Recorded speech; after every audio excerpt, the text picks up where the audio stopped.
Graders, it's time for social studies, and we've been working on economics. And I'm just looking at my notes so that I stay focused, which I recommend you doing when you're getting ready for your videos. We've been working on the meaning of money. We've been learning about the value of money and how it all works within our economic community. That's another step that we studied. And then last week, but I want it now.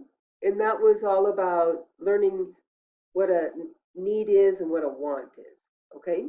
So from there, now we're going to talk about scarcity. And I found a good video that I wanted to have you watch. So here's your social studies slide. You're going to watch this video for directions. Number two, you're going to watch the video that talks about scarcity and choice.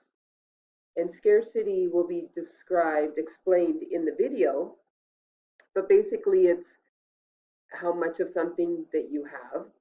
After you watch the video, I'm going to have you click on the link here, then it'll take you to your Google Classroom assignment. This is your slide. So I wanted to explain what this means. You're going to sort like you have with Miss Thompson's reading assignments, like pull downs on the plot mountain. You're going to sort these different scenarios, and they're not placed where they should be. They're just randomly all over the place here. So one category on the left side, high demand, low supply, and low demand and high supply. So I'm going to pick one of these randomly and show you what I want you to do.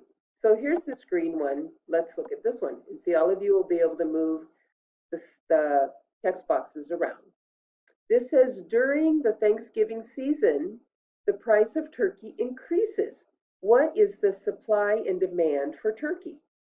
Supply means how many do you have, and what's the demand is how many people want a turkey. Well, think about it. It's Thanksgiving, and traditionally people eat turkey for Thanksgiving. Not everybody does, but a vast majority of the people in the United States want to have a turkey. So Thanksgiving season, the price of turkey goes up. So the demand is high and the supply is low, or there's low demand and high supply. It's going to be, there's a high demand. A lot of people want to have a turkey. So you'll put it on this side. You'll have to kind of move them around. You'll read the next slide, text box. Put it over here if it's an item that you think is low demand during that scenario and there's a low supply of it. You put it on whatever side you think it is.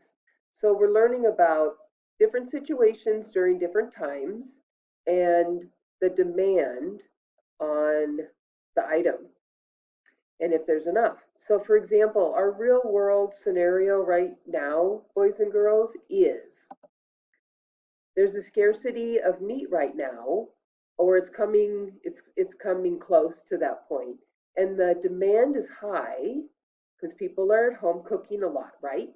So we need to have the meat at home to cook. Well, so where does the meat come from? The farmers. The farmers have the supply, but the middleman, so the people that process the meat and bring it to the stores so that we can buy it, they're shutting down the businesses because people are getting sick. And so we can't have sick workers working, handling the meat as we're processing it. I hope that makes sense. So the farmer has the cattle, then they send it to the processing plant where they get it ready to send it to the store. And the factory is shut down because people are sick. So what's the supply and demand? The demand is high, but the supply is low because we can't get the product, the meat, to market. So that, I hope, gives you a real world, right now scenario of supply and demand and scarcity. Okay, so go ahead and follow those slides and the directions, and you'll be good to go. I hope you enjoy learning more about scarcity and choice and supply and demand. Have a good day.